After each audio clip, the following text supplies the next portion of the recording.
Right, this is going to be the Optimal Blue and LendingPad API integration that we've been talking about for about the last year and a half. It's finally happening right now. So I'm going to cover a little bit of the information here regarding this, and then Fausto is going to actually do a quick little demo for you guys.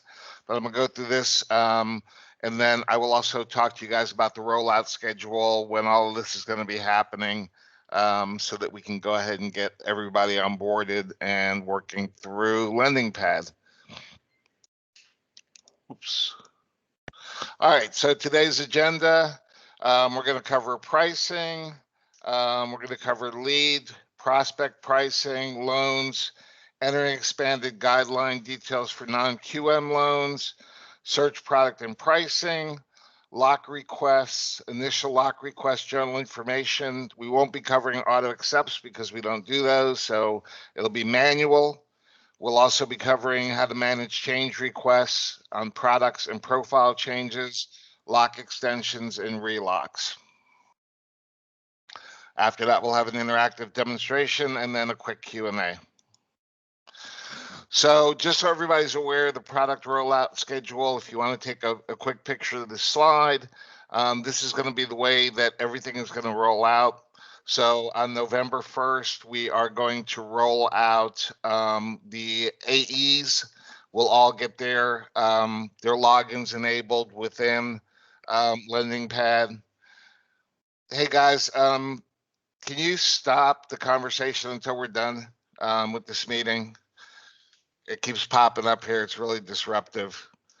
So we're going to roll out AEs November 1st, and then the LOs A through D. So last names A through D will roll out November 3rd of 2021.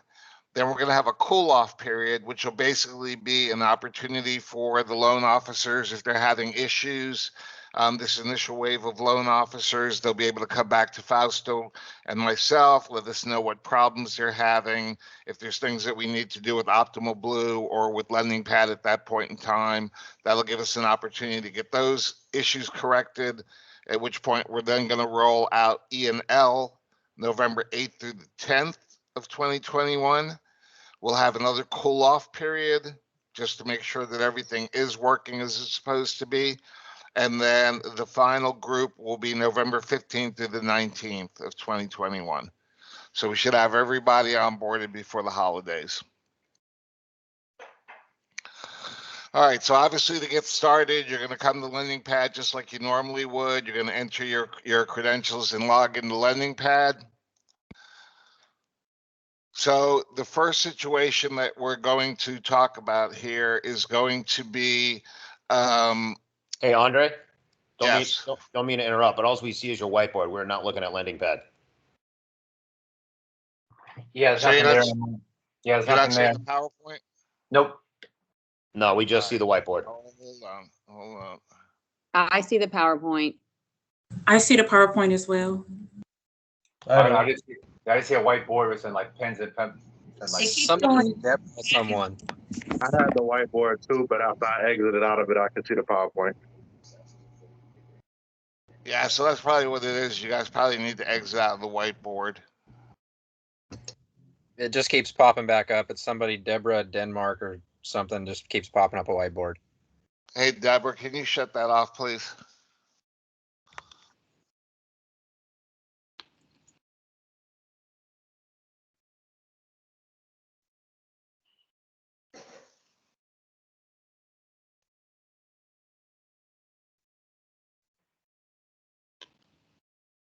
Yeah, I have no way of, whoever's got that up, I've got no way of closing that thing off. It is Deborah.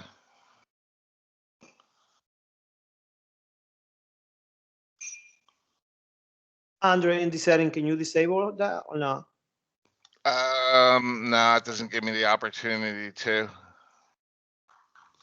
I'm looking at the settings now. There's no option to shut it off. Only thing I can do is boot her out of the meeting if she's not able to shut it off for us. Now, Andre, all I can see is your picture. Yeah. All right, yeah, hang on. Yeah, me too. All right, All hang right, on. try again, Andre. See if you can share your screen again. Yep, I'm gonna do it now.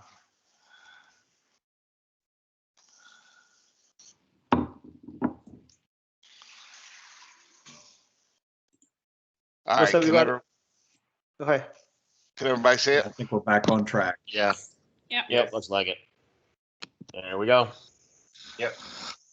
All right, awesome. All right, so I guess I should probably go back. All right, so everybody logs into LendingPad the way that you normally would. And what we're going to do is we're going to cover two different things here. We're going to cover pricing scenarios. So basically, a lot of people are always asking, how do I find out what investor has what? There's actually a way within LendingPad that you can go in, you can set up a file, you can actually, through Optimal Blue, do a scenario pricing, before you actually go and commit the file. And just like you could do in Optimal Blue and save a prospect, you can actually do that same thing in LendingPad now. So you'll actually be able to price the loan, let it sit on the sideline until the person decides if they're going to move forward. And then you can go ahead and complete the information for the loan and lock it with very little information that you need to put in there. So we're going to go through that. Then we'll actually go through the actual, setting up the file and doing a legitimate lock. And then at that point, I'm going to hand it over to Fausto and let him run a little demo for you here. So from the top navigation, obviously you're going to select pipeline. That's going to let you view your existing locks, create a new lead, or create a new loan. So when you're in your pipeline, that's really how you're going to go in and generate a Optimal Blue scenario. So in other words, if you're trying to price something and find an investor that handles that program, it's going to give you the opportunity to do that either on the delegated or the non-delegated as well. So from if you're prospecting, so if you're basically going to do a prospect, all you're going to do is go into your pipeline, and rather than sending out your point of sale link, you're just going to click on the create new loan button to begin, okay? Once you do that, it's actually going to bring you to this form that requires basic information in order to price out the scenario. And you'll notice when you're looking at this form that you'll see these little sections that have the $ symbol next to them. So the ones that have the $ symbol, those are the only ones that are actually required in order to price the scenario. Once you've entered everything in there, you're just going to click on the green Get Price button. And that's going to get you the pricing. So like they said here, it's important to note that the form does not capture DTI, so pricing results may not include products for which there is a DTI eligibility requirement. So in other words, because you're putting in very little information there, it's potentially not going to give you everything that you need to know at that point, but it will give you some products. So once you've done that, you also want to take note that the desired lock period is always automatically set to the 30-day lock period. But for us, again, you want to make sure that obviously the desired price is set to 100. You want to keep that at 100 because that's the par price. But for the lock, you want to base it on the following criteria: 45 days if you were going to submit this to processing. This is obviously a scenario. So you could go with the 45 days, you could go with the 30 days, or the 30 days with underwriter approval. But this being a scenario, I would probably assume that you would just want to lock it for the 45 days because that's most typical in this case, and then go ahead and click on your Get Products link. So then what happens is LendingPad is actually going to call the Optimal Blue API, and it's going to give you 4 different styles of pricing, which are best execution, complete product search with QM, and product group. Search results will default to the full product tab. and the product group tab mirrors the origination style blend price results in optimal blue. So that's going to really look about the same as it always has. And you're going to have your list of qualified products showing up in the top. And then at the bottom, obviously, you'll have your ineligible products. And if you wanted to look at those, you can click on that little link at the bottom, the view link, to see those.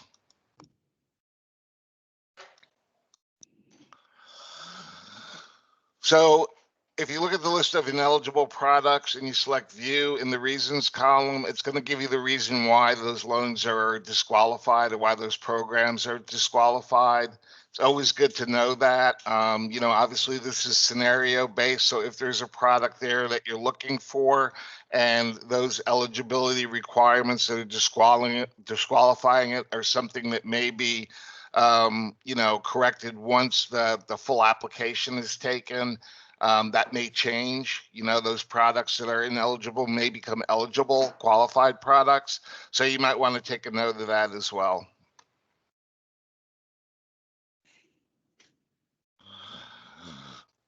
So to select a product and view the pricing details under the qualified products selection, you're just going to click on the applicable product name, which is identically to the way that you do it in Optimal Blue now. You will notice, though, that there are no small icons anymore for MI, and the product guidelines, little icon, are not going to be available in the LendingPad interface. So you're not going to see those there.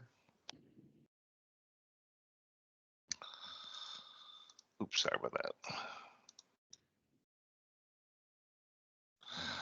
All right, and at this stage, you know, you're going to see your products and pricing can only be viewed but not selected. So at this point, if you click close in the bottom right-hand corner, that's going to exit the pricing and proceed to saving the prospect. So basically what it's going to do is, rather than saving it like it does in Optimal Blue, it's actually going to save that as a prospect in LendingPad. So it's going to capture that loan file and with that particular program and save that.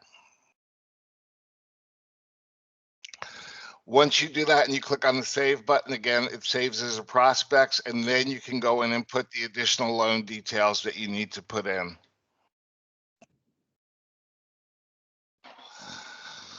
So the API is also fully integrated into the LendingPad experience. So when the user completes the input of a borrower's information on the manage loans screen of the borrower's profile, when you enter in loan information and you select the loan applications tab, and navigate through the application by selecting the submenu tabs like you normally would to edit them.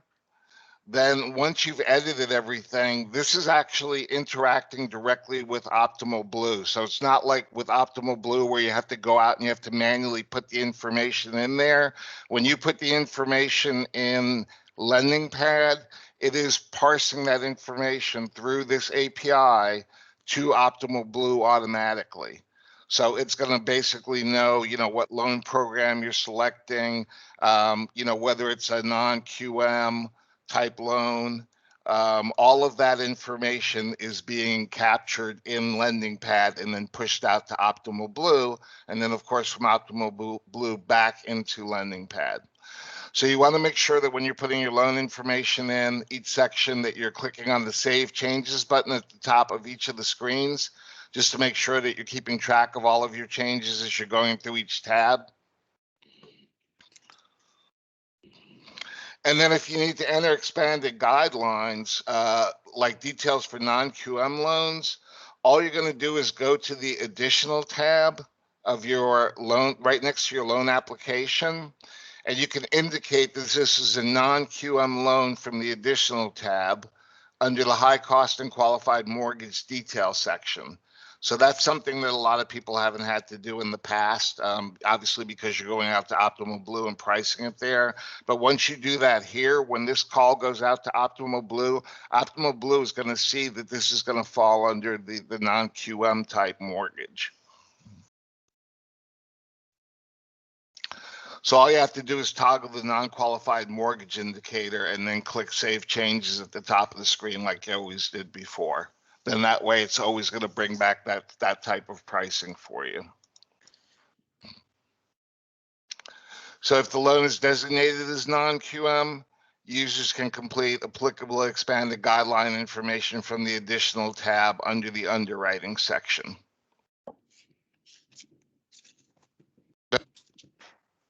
So a lot of people haven't had to use that tab in the past. Here with this type of scenario, it becomes more important. So that's how you do the scenario part of it. It's pretty straightforward. Makes it really easy. And again, like I said, you capture those, you can save them. If that loan doesn't go anywhere, obviously you can go to Fausto and myself and say, hey, I need to delete that loan, that prospect. You know, loan's not going to happen or whatever. But it gives you a really easy way of being able to track those rather than having to save them and then go through the list of all of the loan officers in Optimal Blue. It's going to be specific to your loan. So you're only going to see the prospects that you've actually saved now. So, and those will show up in your pipeline.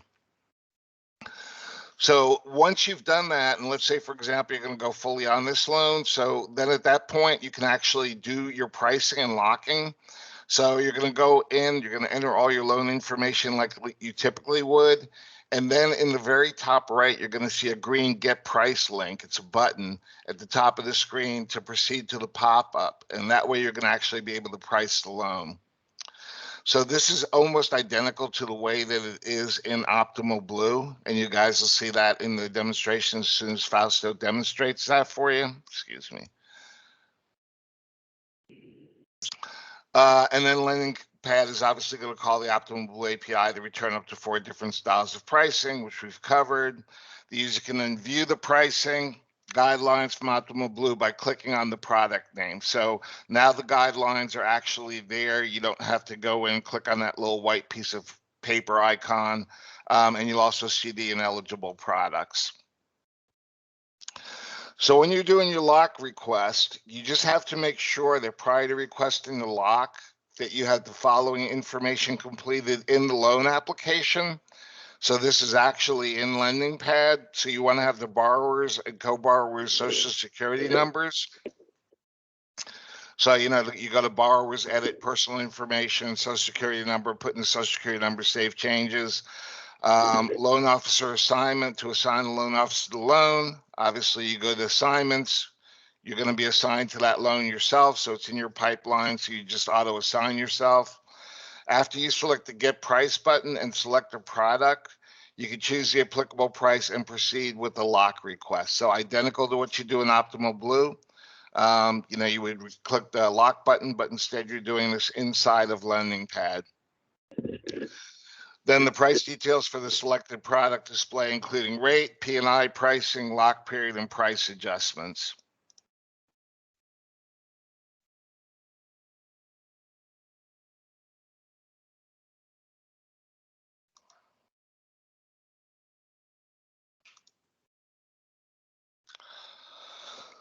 So you're going to select a price to navigate to the lock confirmation modal. For those of you that don't know what a modal is just a pop-up. So when you click on that, it's going to give you the lock screen.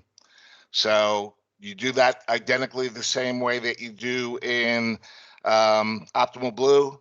You know, you choose your 45 days, 30 days, whichever one based on your status, whether it's submitting it to processing 45 days, clear to close 30 days, or underwriter approval 30 days. You're going to click on that price that you have right there. Once you've done that, it is going to then give you the request lock modal to proceed with the lock request. And you'll see the purple button there that says request lock. We're manual. So if the user is tied to an Optimal Blue entity where auto accept is not enabled, which will be in all of our cases, the lock status will show lock pending until the secondary user, which is Fausto, accepts the lock in Optimal Blue and performs the update from Optimal Blue action on the loan and LendingPad. So that's Fausto going in, accepting the lock, going to the investor, locking the loan, and then coming back and changing that status.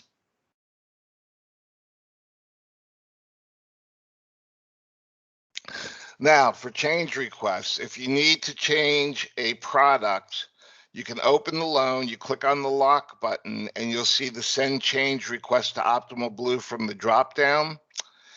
If you choose update program on the next menu and click get products, you can select the desired product and price, then do a click request lock again, and that change is sent to Optimal Blue. It says Optimal Blue, but to Fausto. If things in the loan change, you have to go in and you make some changes to the application and everything else. That's considered a profile change. If it needs to be repriced under the lock section, you'll see where it says need to reprice will be yes. Okay, so if there is that option there, you have to click on the lock button, choose send change request to Optimal Blue, which is Fausto from the drop down,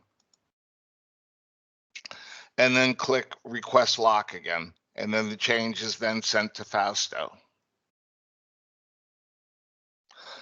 To perform a lock extension, all you have to do is open the loan and click the lock button again. Choose to send change request to Optimal Blue from the drop down. You're going to choose lock extension on the next menu, enter the number of days requested, and then click on the calculate cost. So that's going to give you the cost for extending that lock along with the total lock price. And then you click apply change and submit this to Optimal Blue.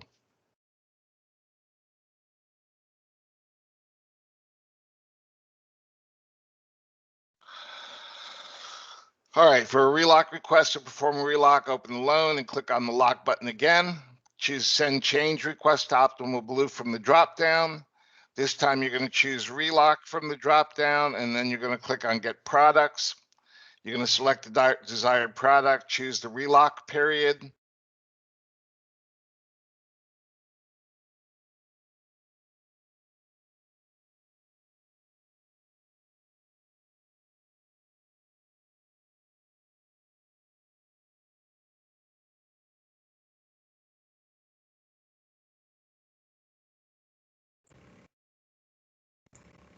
Hey, Andre, you're muted.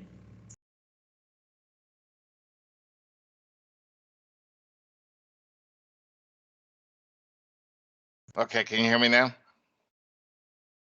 Yes. Okay. When did I mute? Just now or? 2 screens ago. Okay. Before that handsome picture right there? Yes. Okay. I thought it was a Halloween pumpkin. All right, guys. So anyway, all right. So at the relock request to perform a relock, you do the same thing. You click on the lock button, choose send change request Optimal Blue, which, this is for every instance where you're not just initially locking the file. If there's any change in status or whatever, you're always going to go back to the send change request button in there.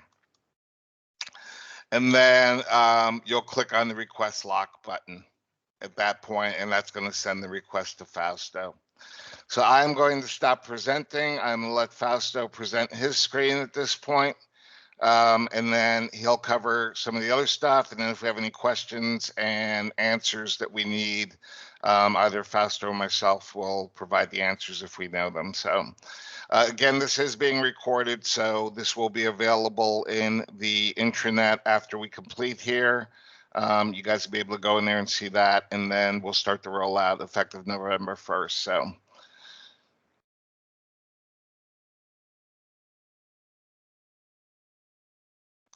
All right, guys, welcome and thank you. I'm actually really amazed how many people show up. I mean, it's not the 300 that we loan officer that we have, but at least it's 100, over 100. Andre, I don't know if you noticed, 129 people.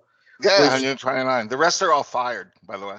but you have to make sure that I was telling Ray that we have to make sure that the people that are not here is have that is the group for the MLO distro. The marketing group has been updated completely, and how's that going, and if it's well maintained. I always want to give the benefit of the doubt to the loan officer to see are they getting the emails, number one, and number two, are they checking the email? If they're not checking the email, then we should know that you have to be checking your email constantly so you don't miss things like this. But it's been over a week since this was announced, so there's no reason for them to have missed this email. If you haven't checked your email in a week, that means you're not serious about doing mortgages, or you're not serious Yeah, about or they're out brokering somewhere. that too. Yeah. So with that being said, I have a scenario here, guys. This is from Robert Gonzalez. This is a jumbo loan, and why, Fausto? We normally don't do a lot of jumbo. Why doing jumbo? Well, I know a lot of people are always looking for jumbos, and sometimes they don't price well in Ultimo Blue, and it's because the delegated side. We don't do any jumbo on the delegated side, and obviously, as you know, delegated means that we underwrite in-house, and I get a lot of confusions a lot of times about that. We basically have three channels, two of which are on the correspondent side. Correspondent means that we have a relationship with an investor where we are the lender. We lend with our warehouse money, right? And it can either be delegated where we underwrite in-house, or it could be non-delegated where the investor is going to be the one underwriting. And that's where those non-QM comes about, because they have to underwrite those. The jumbo, they have to underwrite those. And we want them to underwrite it, because if they underwrite it, it is more likely that they're going to purchase the loan. And ultimately, that's what we want. We want the loan to be purchased, and we want the loan to be off the line as quickly as possible. And obviously, we don't want to get stuck in the warehouse with a loan that is a high balance or jumbo that we can get off the line quickly enough, because the cost daily interest to the company to maintain those loans in the warehouse. That's why it is in the best interest of the company to sell the loan as quickly as possible, but it's also in the best interest of the loan officer to sell that loan as soon as possible, because, hey, we all know we don't get paid until we sell the loan. And then the third channel is the wholesale channel, which we're trying to limit as much as we can. So, and with that is the reason why we're adding more non-QM investor into a correspondent channel, even though that is going to be on the non-delegated side. So this is kind of a jumbo, full DAC. It's not going to be a prime jumbo because of the FICO score. However, we still get pricing, and the pricing that we're getting is none other than, actually, we're getting pricing from almost everywhere. We get FGMC, we get Redstone, which is one of the investors that we recently added, and we have Virus, which is also another investor. Let's take a quick look at who's not showing up, who's ineligible. Okay, so this is is this a regular conventional loan? No, it's not. That's why you get a disqualifier. So there might be a time when you probably won't get any available product in the system. Take a quick peek at the ineligible product, because if you click on view, it will tell you why it's not eligible. Well, number one, the loan amount is over 548,250. That's because it's a jumbo, and so on and so forth. You will get, every investor will have their distinctive reason why is disqualified. Look at this one. This was a non-delegated. Why is disqualifying this? Well, the couples is a primary, the income, blah, blah, blah, blah, and the LTV. The LTV is greater than 75, and the FICO is less than 720. There you go. More than likely, if he meet this criteria, he probably would have gotten better pricing. Well, he didn't. That's why he's getting, the pricing that he's getting. As you can see here, the best is with the FGMC, with the Achiever Expander program. So you can go through all those investors and see. I usually tell people, you want to compare them. You want to look at a couple of them, because even though that this one might pay you more on the lower rate, but on the higher rate, the other one might pay you more. Not the case here. So for the sample of this one, let's stick with this one. We're going to click on it to expand it.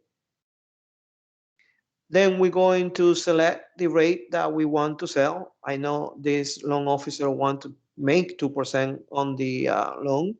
So you click on that drop down, then you select lock the loan, and here's you kind of like your summary of what you are requesting. Once you're done, you're going to click on request. That's going to send, you know what, I'm going to do it. So that automatically is gonna send it in. It's gonna send the lock desk an email. The email doesn't come to Fausto. It comes to the lock desk. Even though that I manage the lock desk, eventually as we grow, I probably gonna delegate that, and I won't be doing that. There's gonna be a whole department with probably multiple people doing locks all day long. But again, we're not there yet, so we don't need to do that. So Fausto will log in for now, or somebody at the lock desk in the future. And here's your lock request. Unfortunately, guys, for me, this is unfortunate for me, not for you.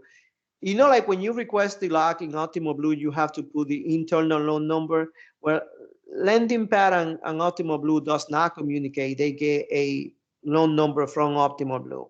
You don't have to worry about that. That's for me to worry. I'm gonna have to search by the name. But anyhow, here's the lock request that came in. And all I'm going to do, I'm going to revise it, validate it to make sure that it is the same pricing that the investor gets. Sometimes, since I have all of you guys here, let me tell you, you might request a locking. You know, the other day, somebody requested a lock like at 10:30 in the morning. By the time I got to it at 11, the market had repriced. If that happened in the day, sometimes I'm going to honor it depending on the hit. Sometimes I will not, because you know I still doing it within 24 hours. If for some reason I forget, I screw up, I didn't lock a loan today, and the market changed tomorrow, your pricing, your original pricing will be honored. So you don't have to worry about that. Like if a lock doesn't get done today and it goes into the next day, your pricing will be honored completely. The issue comes about is I can be in the middle of this right now and the market can adjust. And by the time I go to request the lock with the investor, the pricing is going to change. Well, I cannot blame the lock desk for that. So the loan officer will take the hit. And when the validation comes, then I will adjust it there. So I'm going to go ahead and accept this lock just for the purpose of demonstrating you guys. I will go ahead and lock it with the investor probably after the meeting. So now that I updated that I accepted the lock, it will be the job of the lock desk to come back into LendingPad and update the information. And you're gonna see here on the bottom left-hand side that it's going to change from lock pending to lock. And voila, there it is. And there's the total lock pricing, and there's the information that that loan officer is going to receive. They're going to have an email, which is basically this, with the lock confirmation, and it's gonna give them all the detail about that lock.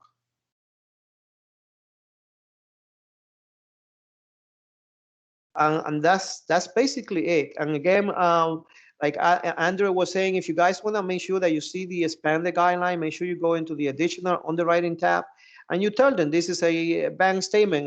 What type of assets? What type of income?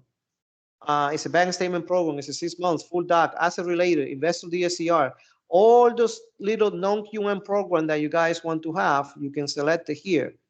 Yeah, there's even more that I knew. That way, when you go price it, you will get those type of selections. You'll be able to view those type of selection.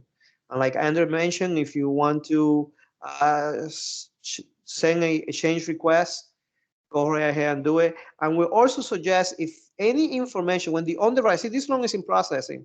Let's say they underwrite the loan and they come back with something. They didn't like the income. They didn't like this. They didn't like that. Then there's going to be a reprice button that is going to highlight automatically. I don't know from the loan officer point of view where you guys see it, but more often than not, you can always come into lock versus underwrite, and you can see, okay, when this loan was locked, let's say the appraisal came lower and the loan was already locked. When the loan was locked, this is what it was showing, and it's going to tell you what the current value is. And obviously, if the DTI change, the lock desk need to know because you need to reprice it. If the LTV change, then the lock desk need to know. Product change, the underwriter in the regular conforming loan, you need to change that loan from a Fannie Mae to a Freddie Mac, then the lock desk need to know about. And it's the job of the processor and the loan officer to inform the lock desk, hey, this thing change. I mean, do I need to reprice it? More often than not, you do, because most investors, the pricing for a Fannie Mae is 10 to 15 basis points different than the pricing from a Freddie Mac loan. And needless to say, if you change it from a regular conventional loan to an FHA loan, that definitely the lock desk need to know about. There's been instances where the loan closes and the loan officer didn't have the opportunity to reprice it. So at that point, once the loan closes, you're gonna get stuck to whatever that investor gives us at that time. And it's going to be an adjustment on, on your compensation, up or down, it doesn't matter. We're not gonna take it. If it's on your benefit, you're gonna take it. But if it's on you, more often than not, it's against you, you're gonna take the hit. And obviously, nobody ever like to know and that they're expecting to make $10,000, and here comes their final compensation is gonna be $8,000. We all know that we count on the money even before we get it. So always, if anything changes on the loan from the time that you request the loan, always come and do that lock versus underwrite, and it will tell you when the loan was locked, this is the information that was there versus this is the current information. Even if, let's say, the FICO score improved, then I need to know about, because you might get a benefit. I mean, if the FICO score go from 650 to 670, I think actually 660, there will be a pricing change. So it would be good for me to know, that way you can capture on that. And with that, I think, if you guys have any questions, go right ahead. Yeah, one thing I would cover real quick fast is the lock extensions, just so people have a really good understanding, because that happens so often. And probably a good thing to talk about would be, not just around the 45 days and the 30 days and everything else, but, just from the lock desk perspective, why you see that happening so often, and what people can do to avoid having to get those, from the underwriting and processing perspective as well. So, well, first of all, lock extension, it would be as easy as coming into the loan itself, do a change request, and it would be a lock extension. You could calculate the cost. I have to go back and double check to see, all the investors see this one probably doesn't have it yet, because this is on the Maverick product. So I have to update the Maverick product to tell what would be the cost for the extension. Every investor has different costs for the lock extension. But if you're having any issue, you get any type of error like that, feel free to reach out to me right away and I can sort it out. I just found out the other day, Rushmore has a different policy than everybody else. Like when you change product, if you change from a Fannie to a Freddie, then they go on the worst case pricing. It's like different than everybody else. Like Mr. Cooper and most of everybody else, if you make a change in a product, or the profile, the pricing is going to be based off the day that you actually lock the loan. Rushmore, for some reason, has a completely different policy, and I have to go directly to them. I cannot even implement that policy in Ultimo Blue to reflect that. I'm going to go ahead and actually post what that policy is for product change, and what that policy is for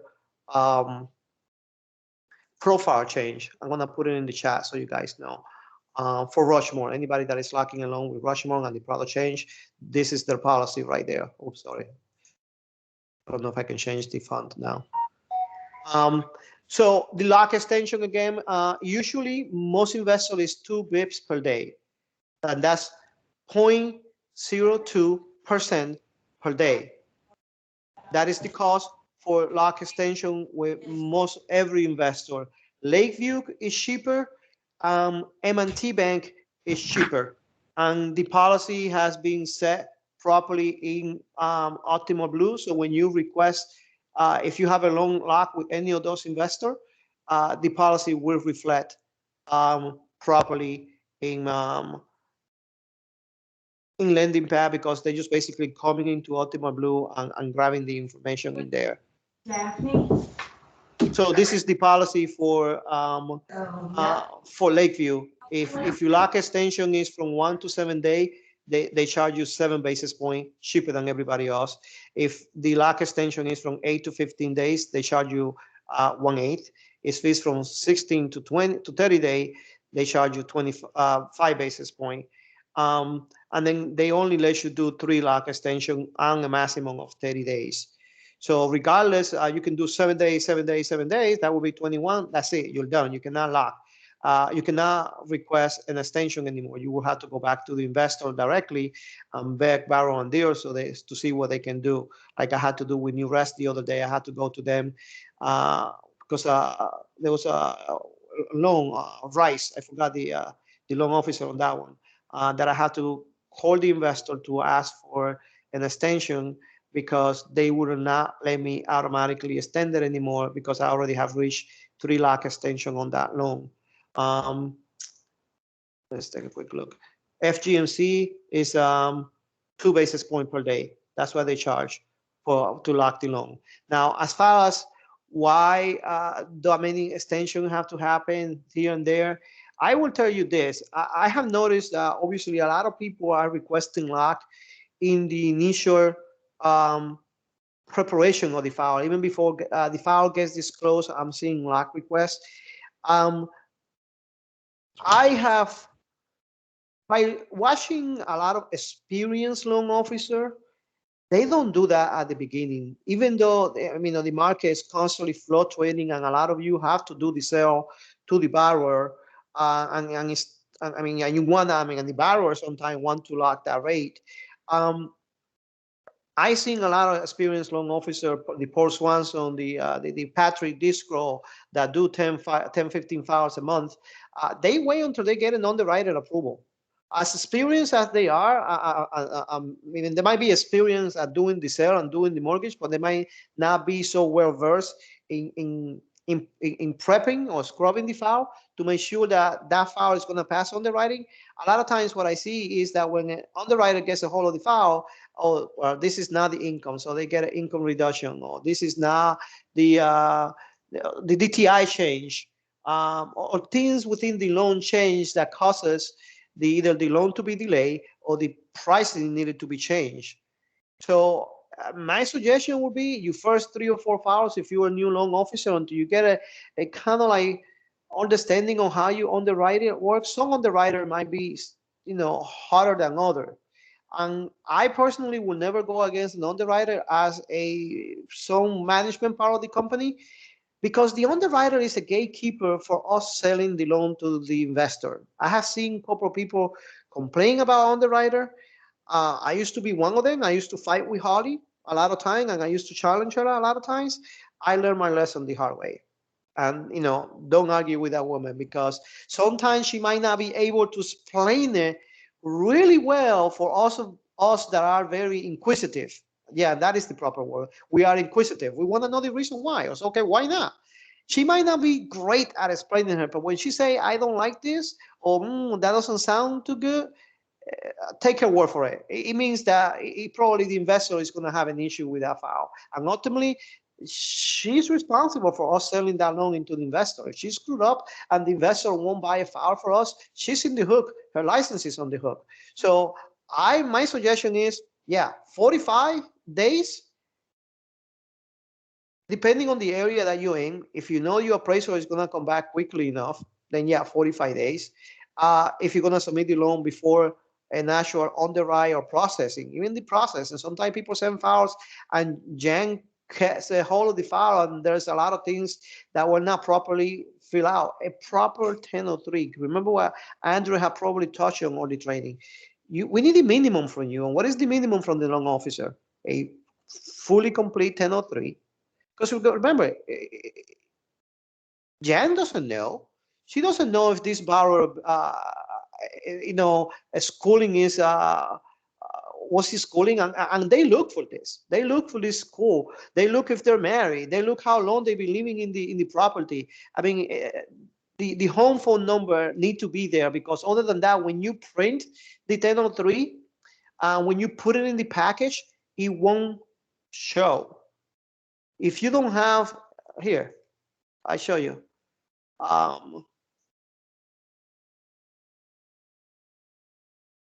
when you go preview the application, the 1003, that phone number won't show up in there. It will be blank. Where is my 1003 or and that is the reason why the 1003 had to be completely filled out. And the processor cannot make any assumption. Oh, look at that, it is showing. But I think it's not showing on the package. I have to double check that because probably this was updated with the new 1003. Before, if you didn't have a home number, this was not showing up. Oh, it's a good thing. Andrew, you knew that? No, I did not. Oh, all right. So that's an improvement. And Yeah. it's probably one of the reasons that why they changed it 1003. But anyhow, if you want to know if you're missing anything in the 1003, preview it, just like I did. Preview it, and it will tell you what you're missing. So if you have an approval, yeah, requesting a lock for 30 days, no biggie. Now, you do have to work with the processor to get those conditions back.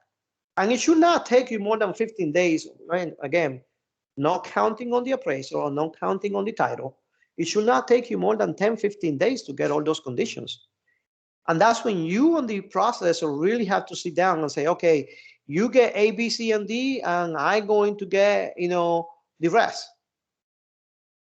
You guys get a underwriter, when the underwriter approves a file, you guys get an email.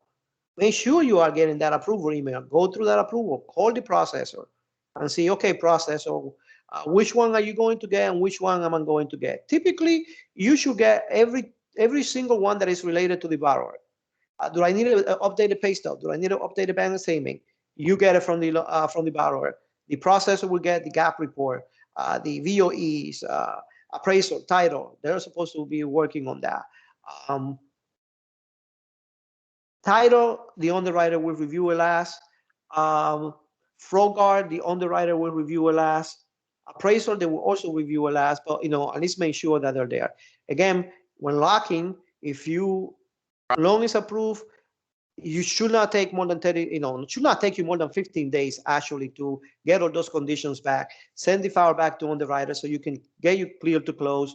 That way you have 15 more days for you lock. 15 days for you to get conditions, 15 days for us to sell the loan on the, for us to sell the loan to the investor, right? And you need that 15 days to sell the loan to the investor. And here's why. ULOC has to be good to the time that we sell the loan.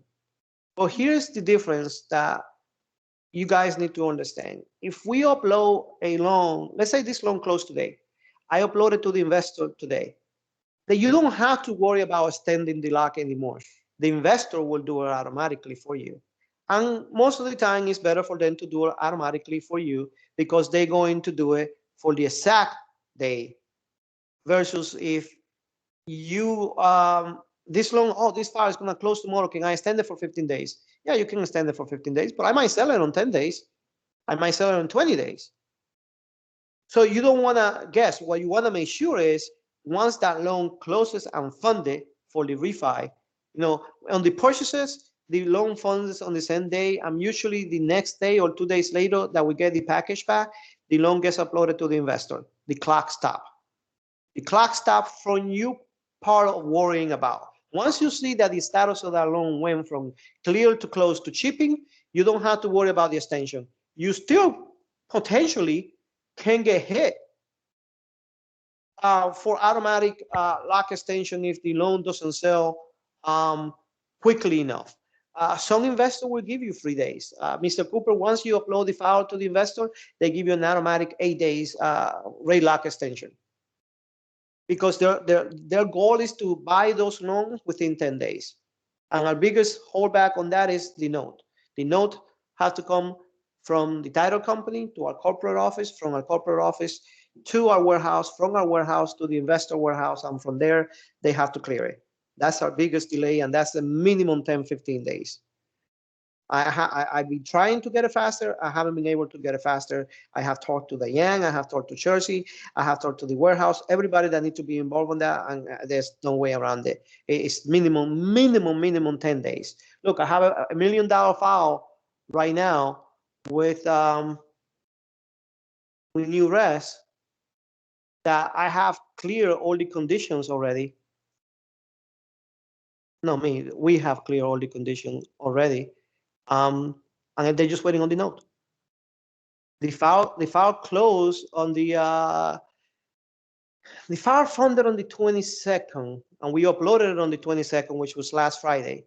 By Monday or Tuesday, we cleared all the conditions. There were not many, so don't kid yourself. This is a VA error, so there weren't many conditions out there. But the point is that we cleared it all, and we're just sitting and waiting on the note, sitting and relaxing and waiting on the note. So, and as of yesterday, the warehouse had not received the note.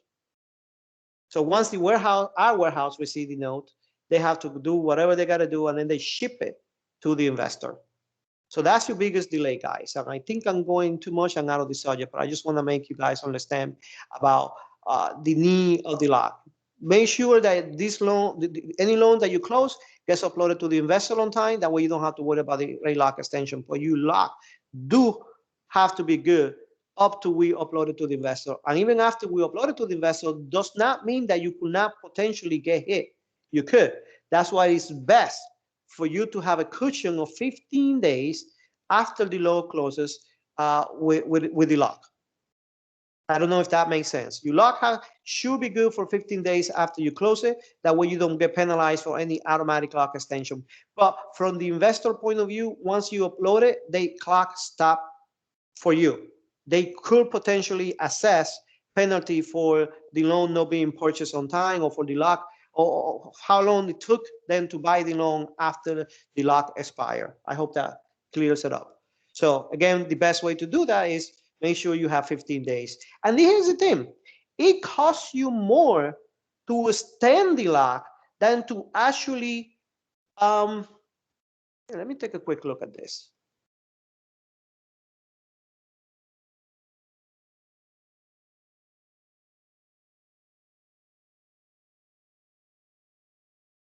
So here's the, let's look at the 5% rate.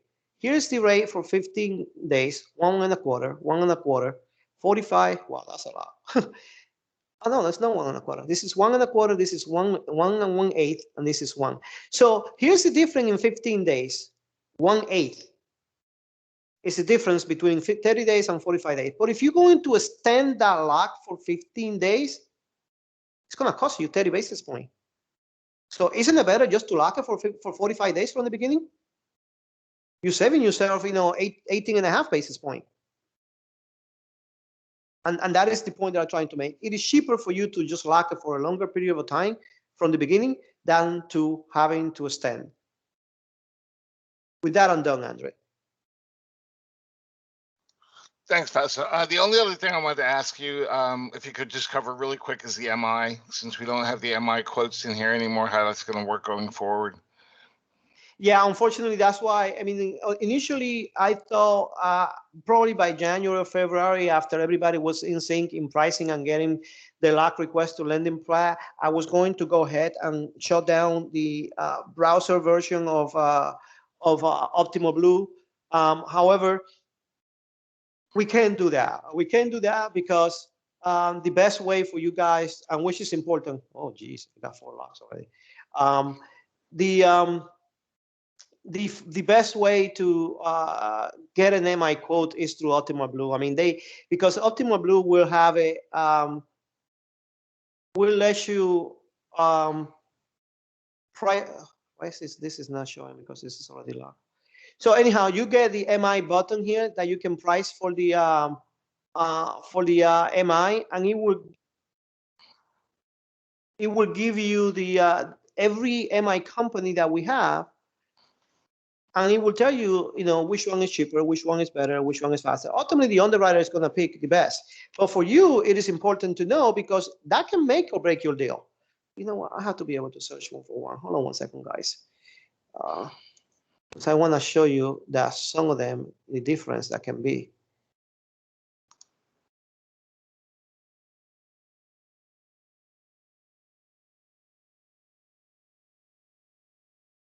Why is the MI not showing?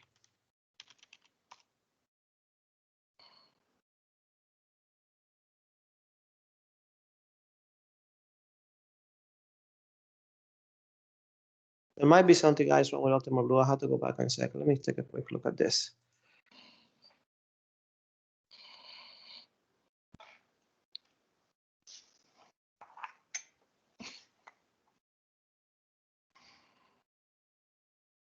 Oh, it could be that I was selecting a loan that didn't have MI. Duh. Oh.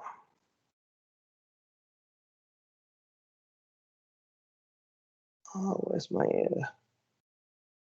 Let me look at this.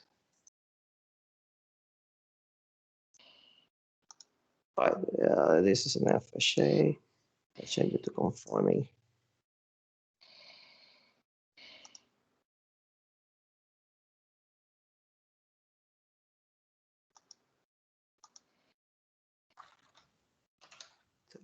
And then let's make the low amount.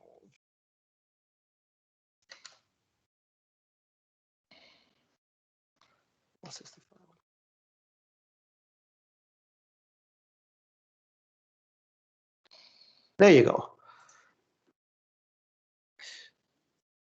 3331. So this HTI, that's the DTI basically with our MI is usually not going to be much different than the regular MI. Ouch, 598. Let's see, do you approve eligible?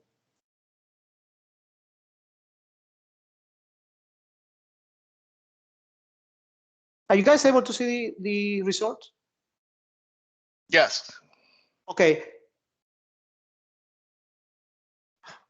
Anyhow, forget about what it's saying, but usually you're going to get all the MI companies and it's going to tell you which one is cheaper. And it can make you break your deal depending on the DTI, right?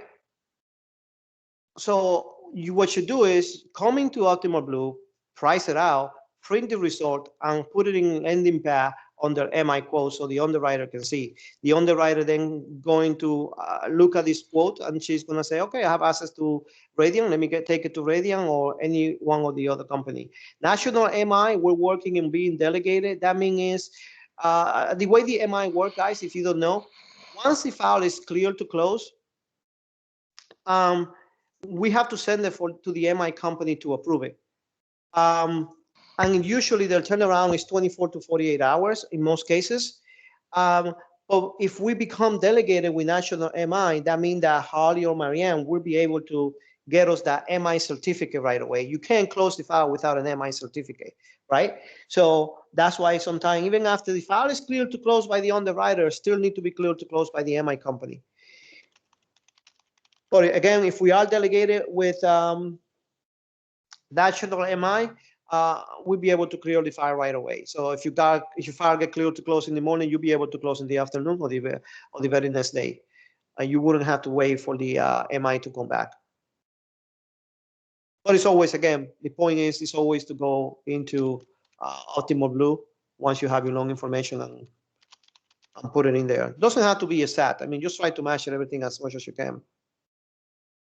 I will try to work in getting the MI to once I wrote everything out. I think there is a way that you can try to price set out through here, but it's not working completely, and it has to be done one by one.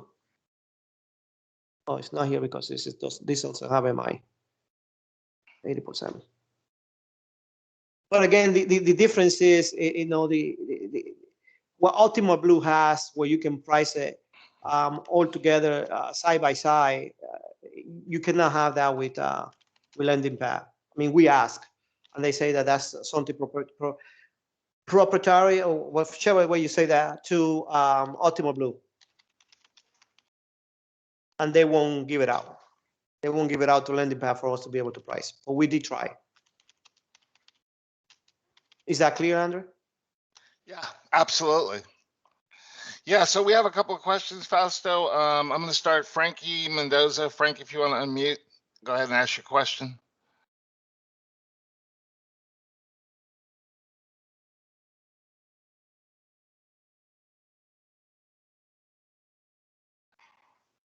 Okay, well, let's move on to John Chen. John, can you unmute?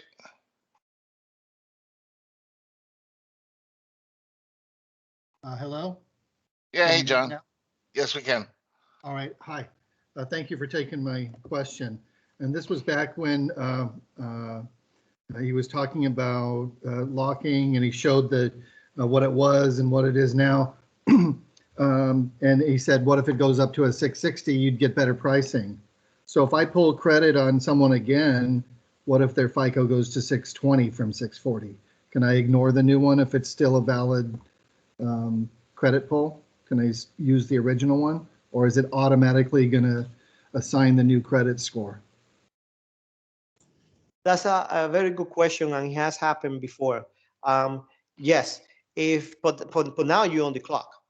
If that happened, you're on the clock, meaning, to answer your question, yes, you can ignore the new one, so long that credit report, the original credit report with the 640 does not expire. If that credit report expire, between now and the time that we sell it to the investor, and there's been time that we might have submitted a file to the investor today, and they might say, you know what, this credit score is going to expire on today.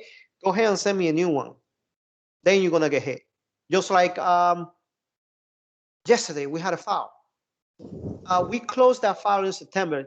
Andrew, just so you know, it's a Justin file. We closed that file in September. The investor is now buying it until the taxes are paid. Well, the taxes are not due until December. What the heck you bothering me for that? Well, that is some of the things that they're asking. They want us to pay the taxes or to have the taxes current, even though that the taxes are not due until December. So those are some of the things that can happen. But yes, to answer the question, you can ignore the new one so long the original one has not expired. Once the original one has expired, then you're gonna have to pull a new one.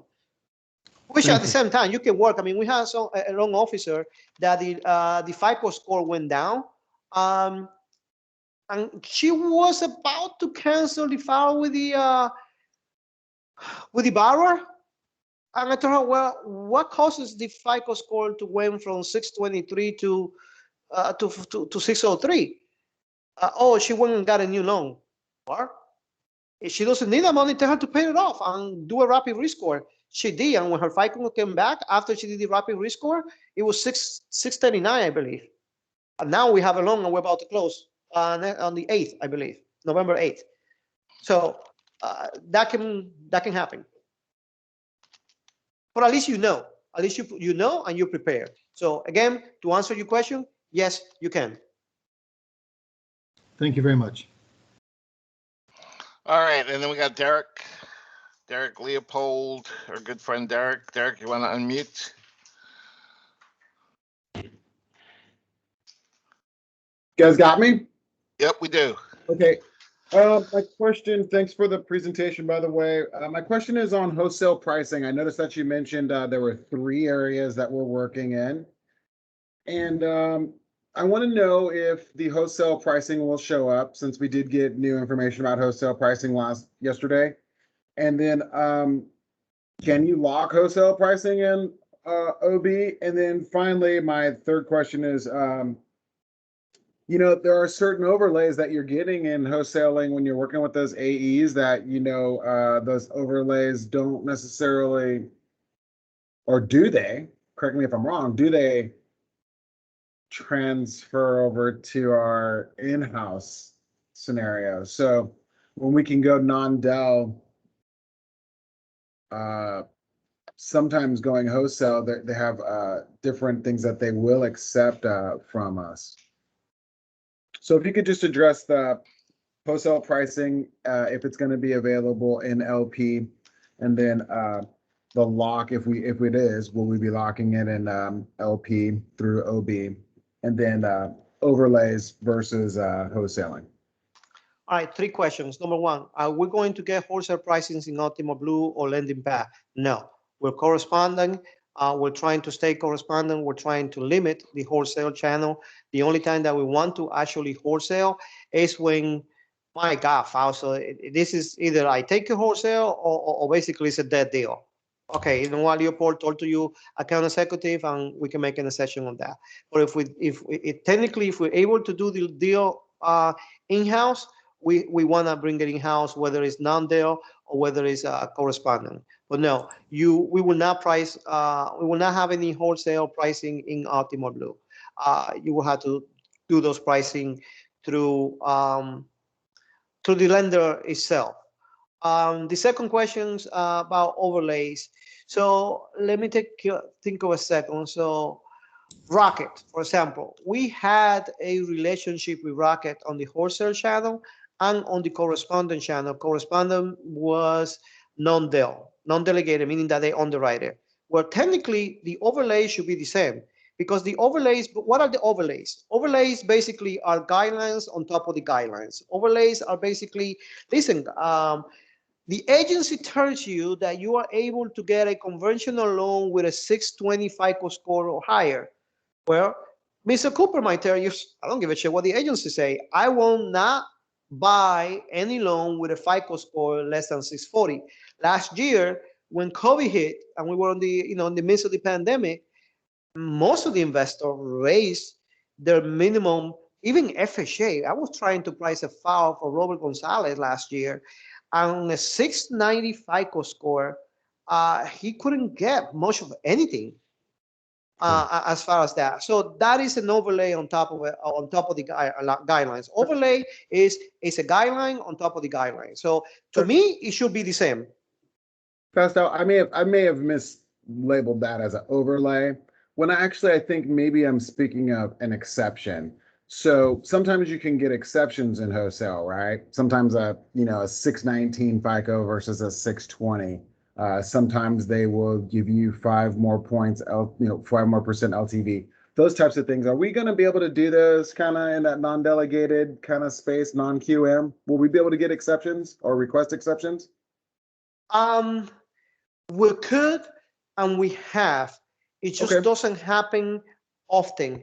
A lot of times, some of the investors don't want to give you anything until you actually give them the file. But here's the deal, which again, it's amazing how many examples of this I had. We had one early in the summer. They were telling me, here's my exception. The exception was with the DTI. It was an FHA deal that Mr. Cooper cap at that time, not anymore. At that time, their cap was a 55% DTI. Well, I know other investors that they were not capped. They were taking a 56 point whatever DTI. Mr. Cooper wouldn't. So I was trying to get in a session and they wouldn't budge in giving it to me because they say, in order for me to give you the session, we will have to have the file because we want to see other compensating factors. Sure. Well, I told them the compensating factor and they still say, well, we would really would like to see the file. Well, that means I have to close the file, take the risk. If they don't buy it, I'm stuck with it. Oh, I mean, I'm stuck, meaning the company is stuck with the file. Correct. So, yes, we could get a session, but that's come on a case-by-case basis. I hope that answers your question. Not to steer all 118 of us towards wholesaling, but I'm just saying that might be a situation where you might go ahead and have to wholesale, right? Correct. Yes. Okay. Just wanted to be clear. So throw everything at non-delegated. If it doesn't stick, then go to wholesale. Well, initially you want to go Dell. And here's why Dell is better. Number one, you get better pricing on the Dell. Why you get better pricing? Right. Well, because we're taking the risk. Non-delegated, we're still taking the risk. We're still responsible, but they share some of the risk because they underwrite it. They can say we screwed up when they underwrote it. If they underwrote it and clear to close them, come on, you got to give me something. And because they're taking some risk, then the pricing is a little bit less favorable. So your path should be delegated, non-delegated, wholesale. Great. Thank you so much. My pleasure. Andre, who's next?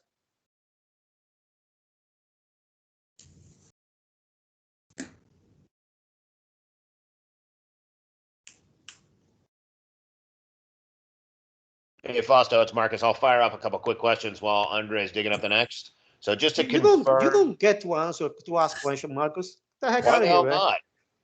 Because you have access to me directly. Oh, go I ahead, don't guys. like that idea. Go ahead. Go ahead. So just to confirm, the only way to get MI is going back through Optimal Blue, correct? Pricing? To get the MI quote for now, and the best way to get the MI quote is to go through Optimal Blue. And then also switching or choosing delegated and non-delegated wall pricing. Did you cover that? Is that a new field in LendingPad? No, Yes, it's in LendingPad. Yeah, there's a drop down.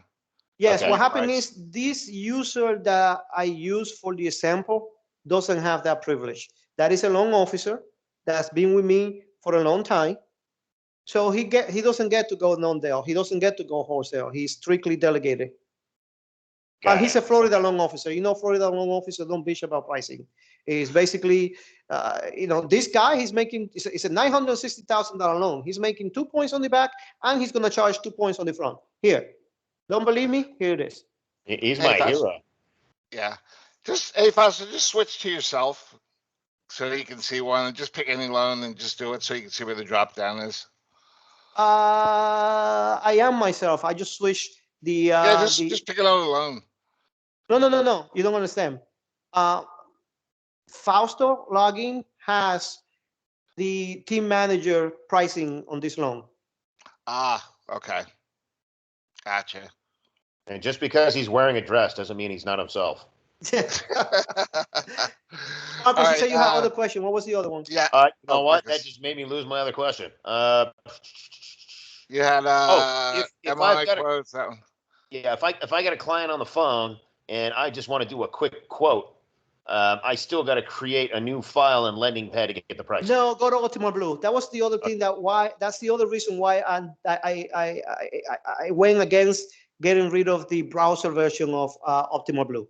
Got it. Remember, in order for you to be able to price, you have to put the information in LendingPad, and sometimes you're going to get a disqualifier even before you get to pricing. Let's say you don't for that VA error that I locked, Mr. Kim. Hold on one second. I have to tweak that one because the VA error, obviously, you are not a first-time home buyer. And the system was reading it as if he was a first-time home buyer, and it would not let me price it. 4766. So the way I was able to, obviously, I have to make sure that he was not a first-time home buyer in order for me to be able to price it.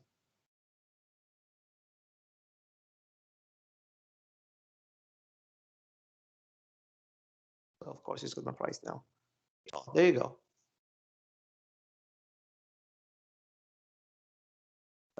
First-time home buyer is a yes. So it will not let you price it. So yeah, you will have to have all the proper information in LendingPad in order for you to get pricing. And therefore, I generally want everybody to put to put all the information in the in LendingPad. But for a scenario like the one you just described, no, go to Optimal Blue directly, because you can play around with it. Even if you're on the phone with the client, you can play around and say, okay, so let's say your FICO is now 750. Let's say your FICO is 720. Is it going to change? Let's say your DTI is now this. You can quickly, move around this, because in here there's only so much information that you need. The base loan amount, estimated value, appraised value, what's the purpose, FICO, DTI, and the county. Yeah, so I mean, I would say that, like, if it's one of these ones where you definitely want to save it because you're thinking, hey, this is pretty sure to become a file in LendingPad, then I would just, do the create new loan, because the requirements that they're asking for you in LendingPad to do the same thing, to basically give a scenario, are essentially the same. You're really not putting a lot of information. Obviously, it's saving as a prospect in LendingPad, which then you can just convert it to a file afterwards. But I mean, if you're going to go back and forth with it, and and it's something where the person's kicking the tires or whatever, then I would just go out this way. I mean, hopefully, eventually, we're going to get to a point where we're not going to have to do this anymore. I hate the idea of having to work out of two different platforms, because if we're going to do that, then it's better just to sit here and say, hey, we're not going to even waste time with there's no advantages to the LendingPad integration, but there are, like I said, they're just nuanced. So hopefully they're going to get to a point where all of this stuff like the MI and everything will be functional in there. This is just the first iteration, I guess. So Fausto, I had something where I was reviewing a file with a loan officer this morning, and I think I mentioned it a little bit on the call yesterday, and it's the 625 loan amount now is the new conforming loan amount. So it's not pricing in Optimal Blue. Is that supposed to be, actually it was through New Res, and I think they were the only ones. So the thing with that is, here's what happened with that. The new pricing have not been announced by the agency. So, however, UWM started accepting loans with that. So the industry just follow along with it. Because obviously, as you know, they're competing like crazy. I think I mentioned that during our production call. But LendingPad hasn't updated and Optimal Blue has not updated because not all our investors have updated as well. Remember, Optimal Blue just draw the pricing from the investor. Whatever the investor turned in, that's what they're going to put in there. I will ask Optimal Blue, and I will ask each and every one of our investors who does take those higher loan amount. Hey guys, we got about 6 minutes left, and I've got 4 more people with questions. So let me get to them real quick. Gabriel, do you have a question? You have to unmute.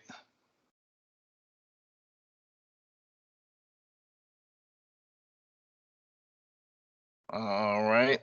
How about Joseph Anderson?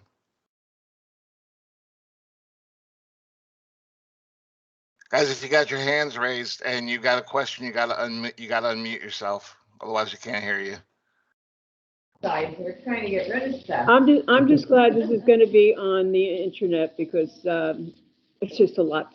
It's a lot to take in. Yeah, it's a lot. Thank you. Yeah, I appreciate everything that you guys do. I know it's hard. But yeah, definitely got to get on that training cycle. But thank you. Thank you. All right. So Joseph had a question. All right. You got it, Fausto. Yeah, but I will do it. I mean, I think I took my screen out, but. Yep, there you go. Anybody else with the question? I mean, I'm going to try to show him while somebody else asks the question, obviously, as I'm multitask. Hello. Hey, Joseph. Hey, Jose. Hey, yeah, I had a question. So there was an email that went out in regards to our price and cost for processing, and then there was a upfront for, was it like $1,500? That was, I think you said that was for wholesale. I'm just kind of wondering, like, how we know the relationships. So like I have a couple new files.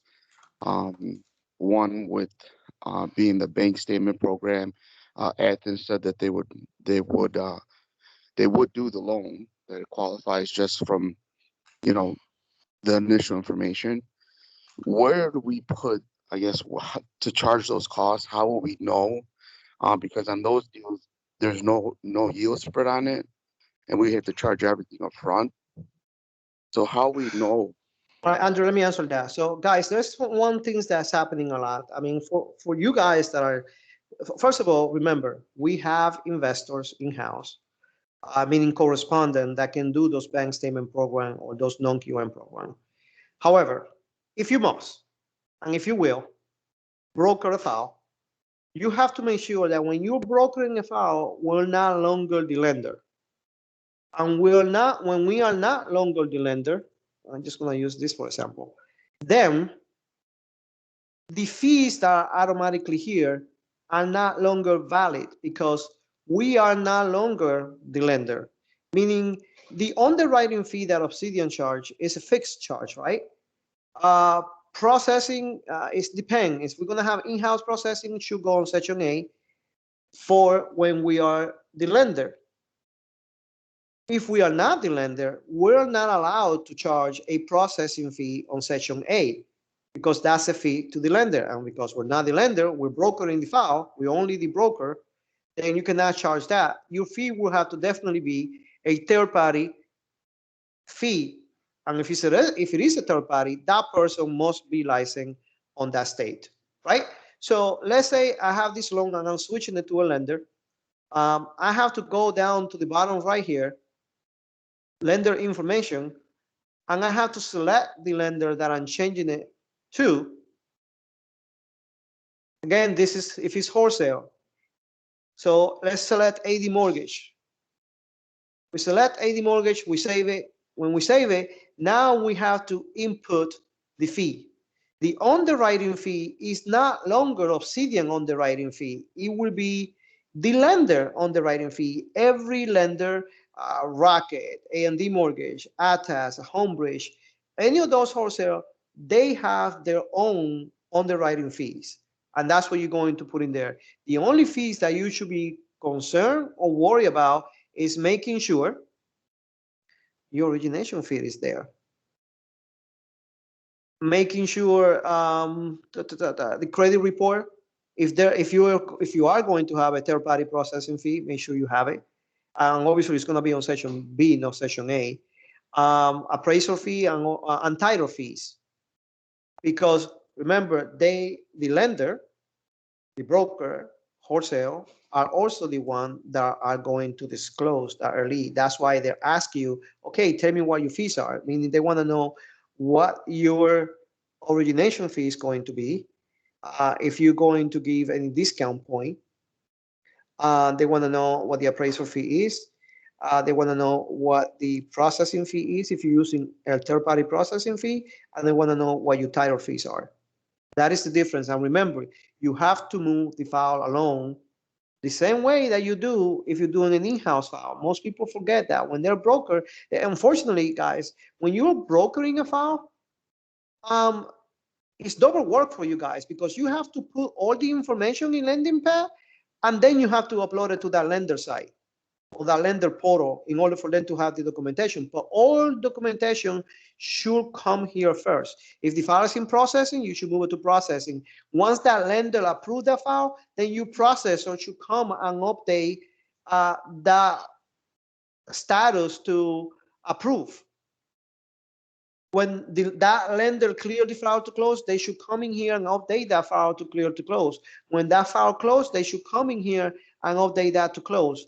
And also remember, it is your responsibility, processor and loan officer, mainly loan officer, to have all your documentation in here for that file, the same way you have it if the file was in-house. All the documentation that goes into the lender portal for that broker should come in here, because if it's not, you're not gonna get paid. That's why there's a QC department there. Yep. So let me just clarify this too, Jose, because I know you're asking about the email that went out the other day. So just so that you're clear, right? On wholesale, when you go outside and you broker a loan, there are no margins built into that pricing for Obsidian whatsoever. So the $12.95 and the 20% that I referenced in the email, that comes out of your yield. That's coming out of your commission. So you have to price that in to basically what you're making, especially with Athos, because Athos only allows you to to charge your origination fees or your fees up front. Right. So that $12.95 or 20%, you have to calculate that into what you want to make from that file, because Obsidian is going to get their $12.95 or their 20% before they send you that check. In addition to that, there is a $2.95 QC fee. And that's basically for us to be able to go in there and look at your loan and look at it and do a quality control check to make sure that you've done everything. You've uploaded all of the documents. You've put the file in the right status. 1003 is complete and everything, because we get audited on that file. That's what that fee is for. Now we have changed the policy to, if you are going to wholesale broker a loan, the processing has to be done in-house by a Obsidian licensed processor. So it has to be, you cannot self-process anymore. So now there is a $4.95 fee for processing. So basically when when Athos gives you the loan submission sheet to fill out, and they're asking you, you know, what are the fees associated with this? Obviously, number one, they're going to ask you, what do you want to make on the file? So you better include that $12.95 or that 20%. And then the second thing is where they're asking about the third-party processing fee. That's going to be the $4.95, right? The QC fee, we don't charge that to the borrower.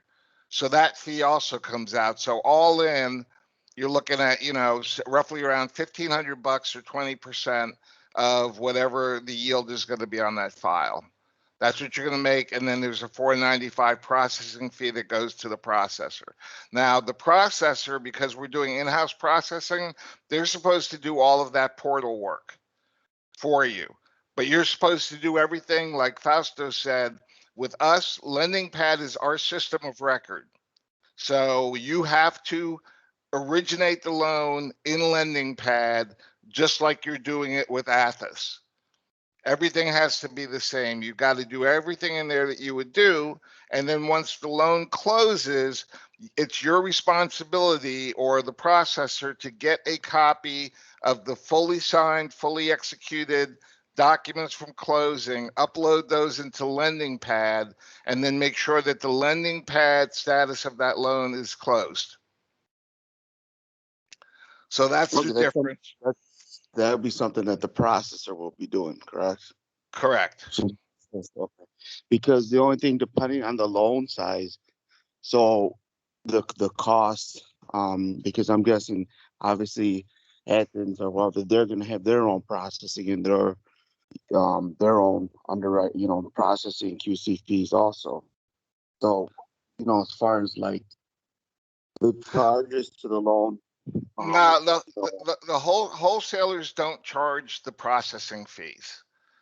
They don't, because when you're filling out that loan submission sheet that they give you, what's going on that disclosure is what you are charging, what our third party, if say for example, you know, Holly, who, you know, is proficient processing, was charging $7.95, that's what's going to get charged on there. That's what they have to disclose. We can't pad a processing fee. You know, so we can't have a processing fee that we're charging and then the wholesaler has another processing fee that they're putting on top of that. You know, the fees are sort of split up because they don't process, so the processing fees come from us. But any other fees related, you know, like underwriting, all of that stuff, because it's wholesale and they're underwriting it, they charge those fees. So the only thing that they're getting from us are the fees for the work that we're doing, which is the origination, which is you, and then the processing, which is our processors. All right. Everything else everything else that's disclosed is based on their fees. Yeah, the reason I was asked just because of if it's obviously if it's a larger loan size, then it's not such a big hit. But if it's basically if it's $150,000, $170,000 deal, it's almost 1% basically, and then also with additional charges, basically almost 2%, and then we would put it in our, you know, basically the origination, which minimum you would like to get two. Right. Yeah, you would like to. I mean, and idealistically, you know, with most of our wholesalers, you know, we're capped at a 2.75. You know, so, and then some of them are even less than that. You know, some of them we have deals that are less than that. The big problem that we were having, and the reason that we had to come out with this policy, was because a lot of people were signing up for Loan Sifter. They weren't delegating their Loan Sifter account to Obsidian. So the pricing that they were seeing was not inclusive of any fees whatsoever. And they were looking at that pricing and saying, hey, this is great. You know, I want to, you know, do this deal with this wholesaler, and that wholesaler didn't even have a relationship with us, you know, and the pricing wasn't accurate because it wasn't including the fees, you know, that we were charging, or it was not, you know, in keeping with the deal that we had. Like Fausto said yesterday, when you use Loan Sifter like that, you may as well just be looking on Google and looking at rates on Google, because that's all that is a Google for mortgage companies.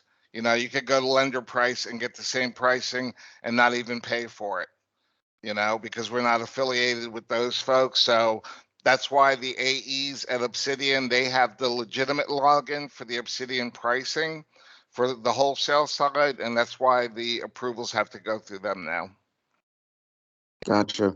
Maybe after this, then you can show me, because I have 2 files, and maybe you can show me what would be the best way to try to kind of avoid those costs if it's possible.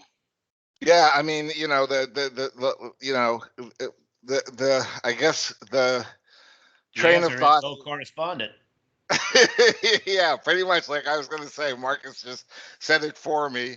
But yeah, I mean, here's the deal, right? Like I said in the email, guys, we are a correspondent lender. Correspondent lender. We're not a broker.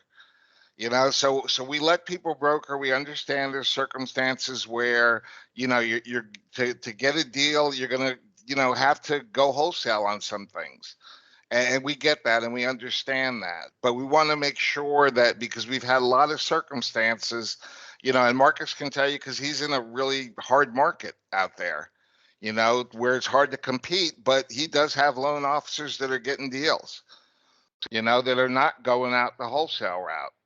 So, you know, and Fausto will be another one to tell you, you know, when you go out there and you sell rate, you pretty much paint yourself into that corner, you know, where you're going to be competing for rate, you know. So that's one of the things that you learn as you get more experienced than everything else.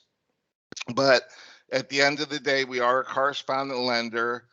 You know, GM doesn't go out and sell Toyotas because Toyotas, you know, sell better than GM cars. They have a product line that they sell. These are the cars we sell. We don't sell Toyotas on our lot, and that's the same way that correspondent lending is. We're basically a lender. These are the products that we have. This is what we can go out and sell. And in some circumstances, yeah, we'll make exceptions, but we really want our loan officers to focus on, you know, the correspondent. And Fausto's really working hard to get some more of these, you know, off products into our non-delegated, so at least they're falling under the correspondent. And we're getting other lenders. You know, we're really, you know, one thing Fausto's doing right now is he's evaluating our lenders, you know, to look and see, like we've got, you know, 17 investors in Optimal Blue right now. We're looking at some of those guys and saying, hey, we're really not doing a lot with these guys here. Maybe we need to offset that with some more of the guys like Redstone and, you know, I can't remember what the name of the other one was we just got, but those are guys that have other products that may be more acceptable that are non-QM, but we can get into our non-delegated channel. So Yeah. that's really where we are right now, and it's sort of at its infancy because we're trying to figure out who these people are. But now Fausto's got more time to work on that. So that's going to be really one of the areas he's going to focus on pretty hard over this next, going into next year. Yeah, I think the biggest thing for me is like in my area and like the niche here I'm getting, there's been a lot of turn down for this, you know, self-employed borrowers or 12 and 24-month bank program. And I'm if there's a way that, you know, we can have that as, you know, in-house, or there's programs that are in-house, or the 100% FHA that's out there, this has become, you know, everybody's looking at this and they're, you know, I'm seeing that I'm getting more, you know, attention of realtors because there's so much more business out there of that kind. And I'm just wondering if that's going to all just be broker. No, like Fausto said, we do have those bank statement programs available in our correspondent side. You know, it's just some of the criteria is a little bit harder, you know, and everything else for those loans. But, you know, honestly, you know, and I don't like to sound, you know, like I'm biased or whatever, but we just cannot be all things to all borrowers, you know. And we get a lot of situations where, you know, we have loan officers that say, hey, you know, I've got this borrower who's got a mobile home sitting in the middle of the desert, in Arizona somewhere, but it's a $60,000 loan. Can we get somebody to do that?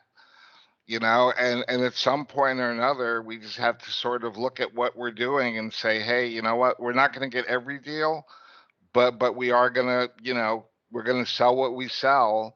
And if it's an exceptional loan, like you said, where it's a high value one, where it's worthwhile, it's worth your time and money, because I'll tell you honestly, straight up, and all the other A's on this call will tell you, we don't make money on those wholesale loans. We did that more as a benefit for the loan officer, but Obsidian doesn't make money on those. We really don't, and there's a lot of effort that goes into those types of programs, and so we really have to weigh what's in the best interest, not only of you guys as far as loans go and getting you the right products out there, but some deals, you learn, you have to walk away from, and that's, just the nature of the beast. I mean, we're not going to beat everybody. We want to beat some people, but we're not going to ever beat everybody on everything. And we just can't be all things to all people. So that's really the approach that we have to take. We want to get a lot of loan programs that are going to be under the correspondent. And again, Fausto's working hard on that. But, we also have to focus on what the core function of Obsidian is as a correspondent lender. And that's really got to be our focus on driving, our customers to those types of products and those lines. So. James, you had a question? Yeah. Hey, thank you, Andre, Fausto. This presentation has been great. I look forward to reviewing it a couple times, as somebody else mentioned. In speaking about non-QM and stuff like that, as we're talking through it, one of the things that I've noticed in the wholesale line is these lenders have different perspectives when it comes to cryptocurrencies. One lender may say it needs to cure for 60 days. One may say it's good to go now. What is Obsidian's perspective on somebody that may have some crypto assets that they may want to be use for down payment or something along those lines? Do we have a position? It's not about Obsidian, it's about the lender. You have to price the loan, see what investor you like, and then we have to look at the guideline for that investor. But remember, most of the investors that we have in Optimal Blue, they're conforming loans. Therefore, you have to go back into the agency guideline. Look at HUD, look at Fannie Mae, and look at Freddie Mac and see what they say. And then once you know what they say, we can go back into the investor and see if that particular investor has an overlay. And again, remember what I say about overlays. An overlay is a guideline on top of the guideline. So let's say Fannie Mae and Freddie Mac say, yeah, we take it with this exception. Then the investor might say, well, sorry, I don't want to take it. I don't like it. So that will be the predicament. I know for the Maverick product, I believe most of them will take it with some exception, just like you mentioned, that the wholesaler might have. But that's on a case by case, nothing to do with Obsidian. It's basically mainly about the investor. Also, just to chime in regards to that, we had a situation where the same thing, and Mr. Cooper bought it. So as long as we had a paper trail, they were fine with it. Yeah, that's what one of the wholesale lenders that I'm shopping with right now had shared, is that if you can trace it, we'll take it without any cure on it. And I think a big takeaway I had today is that I had in my mind that Obsidian, catered to the conforming loans.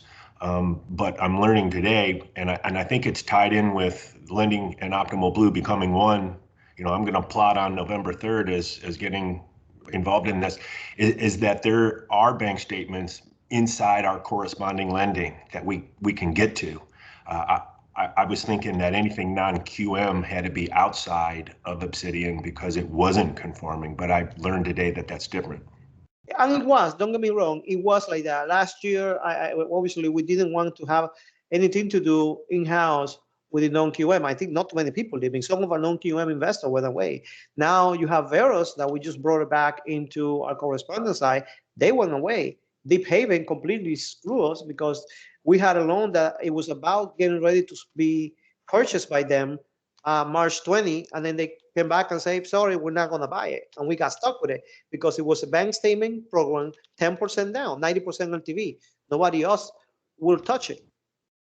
Also, obviously, we got scared just the same way they did. So we didn't want anything to do with it. But with the restriction being relaxing, we feel more comfortable about bringing them back, which is why we are.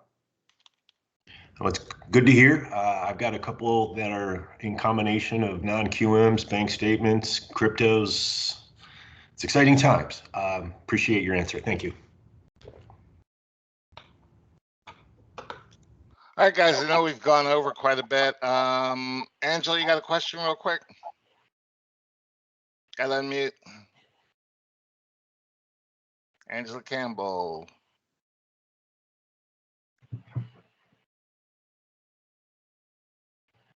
All right, guys, I think we're pretty much about 15, almost 20 minutes overtime. So if anybody has something really pressing, you can always reach out to myself or Fausto via Teams. We're always in there. Just hit us up in the chat if you have any other additional questions about this.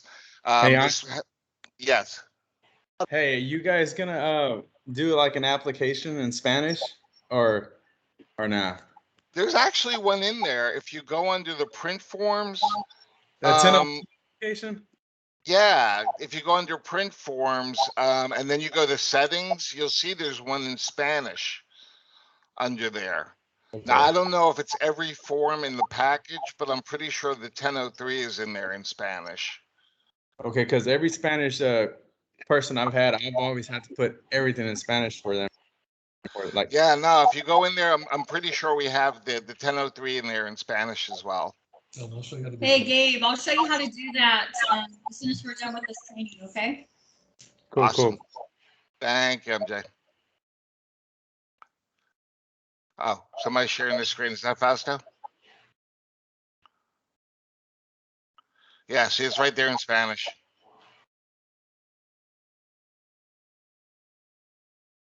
Got it.